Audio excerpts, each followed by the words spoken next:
Look at this majestic Amazon delivery person. He has no idea that he's about to change my world.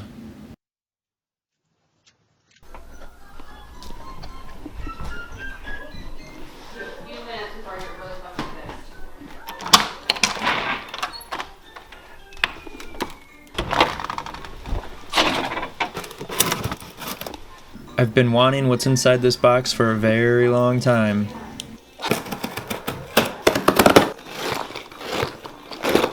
Hold on to your seat, folks. You're watching history being made. Introducing the DJI Mini SE drone. Now, I've had my Google Pixel 3 for many years with very few issues. I'm very happy with the phone. But for the past couple of years, my USB-C port has not been functioning. Unfortunately, in order to control the drone, I need a functional USB-C port on my phone. So begin the task of tearing apart my phone and replacing that part.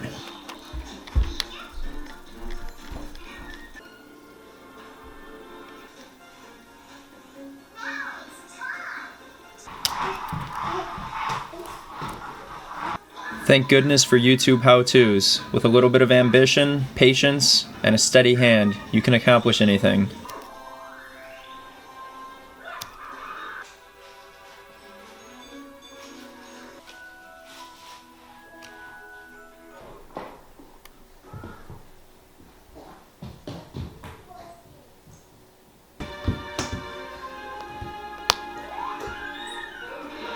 And would you look at that? Good as new for under $20. Oh, package number 2 is here. Take a look at the beard on this guy. Respect. Oh, there you go. Oh, perfect. Thank you. Have a good one, man. You too.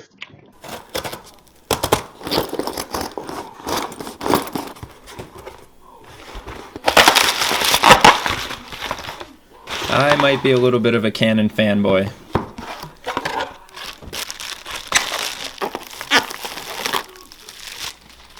Lord have mercy.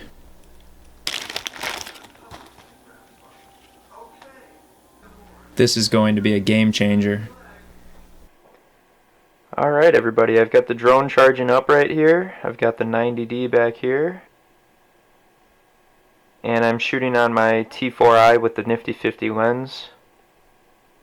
Currently. I was disappointed to learn that the Mini SE drone is not capable of shooting in D-Log or a flat profile, which is something I was really looking forward to utilizing. I will be shooting video with Technicolor's SynStyle on the 90D to give us a nice flat profile, which will come in handy for color correction, editing, and everything in post-production. So I'm going to take this drone outside and we're going to do our first maiden flight. Before I get this guy airborne, I wanted to show you guys our new hard case. It's waterproof. I'm going to butcher this name, but I think it's Likufi. It's an awesome case. It's got a nice foam insert that you can set the drone inside. It only fits certain models, so check out the information in the description to find this case. Isn't that nice though? Everything is perfectly kept in there. It's got room for the battery pack and multiple batteries, the controller, obviously the drone. Nice foam insert. Everything's very nice and neat. Very professional. So, let's get this bad boy up in the sky. Gotta get our settings just right. I'm putting this into Pro mode, which is basically manual mode, and I can control the shutter speed, the aperture, and all that good stuff. It is pretty windy out, so we'll see how well this thing flies.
disclaimer, I did realize about 3/4 of the way through that I was filming in 1080p instead of 2700K, so I switched that at the very end. So I think this drone is capable of some better quality video than what I'm showing you now. Alright you guys, we just got back in from our maiden flight. This thing handles so well. Carla from Living a Rogue Life had sent me one of her little Trend Labs drone, and I had been practicing on that, and that thing was really difficult to control actually. Now, it's a completely different type of drone. It's very small. The wind pushes it around a lot, but I am so impressed with how easily this thing flies. It is so easy to control. It's going to take some getting used to get some good cinematic shots and stuff, but as far as handling goes, it handles very well. And I actually set this thing to return home from across the yard, and I left the settings at so basically when you tell it to return home, it goes up to a certain level and comes back and straight down where you want it to come land, and then that's to avoid like crashing into things. You want it to set it higher than the highest trees or houses or buildings or anything nearby to make sure you're up above all that to come back home. And it was set pretty flippin' high. This thing went way up into the sky. It made for some cool video, but yeah, my heart started racing a bit, and then I got a wind warning that the wind was too strong and it had to cancel its return home, and I had to manually bring it back down, which everything went fine. This thing handled the wind very well. Honestly, I don't think it veered off path at all. I brought it down manually and I changed its direction a little bit, and I tried, once I got it down closer to where I wanted to land, I told it to return home on its own again, and it didn't come back. It was about 15 feet off the point that I had marked to bring it back, but nonetheless, I mean, if this thing was flying over in the subdivision next door or something, I told it to come home and it lands within 15 or 20 feet of where I want it to land, I'm perfectly happy. So, very cool little drone. This is going to be a lot of fun to play with, and it's going to give us the opportunity to get some really neat footage that we haven't had before on this channel. So, really looking forward to that. Later on, I will take the 90D out and get some footage with that. Being that it's going to be included in the same video, I'm currently shooting on my T4i, so this is 1080p. I will be shooting in 4K on my 90D. So I'm sure through the rendering and stuff, the 4K quality might get reduced a little bit. But nonetheless, you're going to see a difference between this camera and the 90D. So how about I cut this video, and the next clip you see is going to be shot on the 90D. We'll see you then. Hello everybody, and welcome to the 90D. I'm shooting this on my 10x18 lens. I have the Technicolor Cine style profile loaded to my camera, which is a flat style, so it'll allow me to do a lot with color grading. And I'm a little past the golden hour at sunset for filming, so the lighting's not the best, but let's see what this thing can do. I'm gonna slap on the nifty 50 and get some nice B-roll.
have it.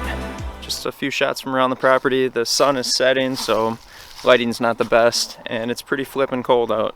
I'd like to interrupt this video as I'm working through post right now and looking at the footage that I was able to capture, and just let it be note that this is all new gear to me. I've got a lot to learn, and I'm really excited about that. I'm excited that I get to learn new stuff, learn how to take the best footage that I can with the equipment that I've got now. It's going to be a process, and a process that I'm really excited for, and I hope you guys enjoy the ride. And I think I got some pretty cool footage already with it for my first times out shooting with these things. So again, a lot to learn, but really looking forward to that. Okay, back to the video. So there you have it, some footage from around the property shot on the 90D. The reason I'm staying with DSLRs, the 90D being one of the last DSLR models, they switched over now to the Canon R and RP, which are all mirrorless cameras, which is the way of photography and videography. Everything is going mirrorless. There's just less moving components, smaller bodies, lighter weight. This thing shoots in 4K already, and that's one of the things that really intrigued me. It's a very versatile camera.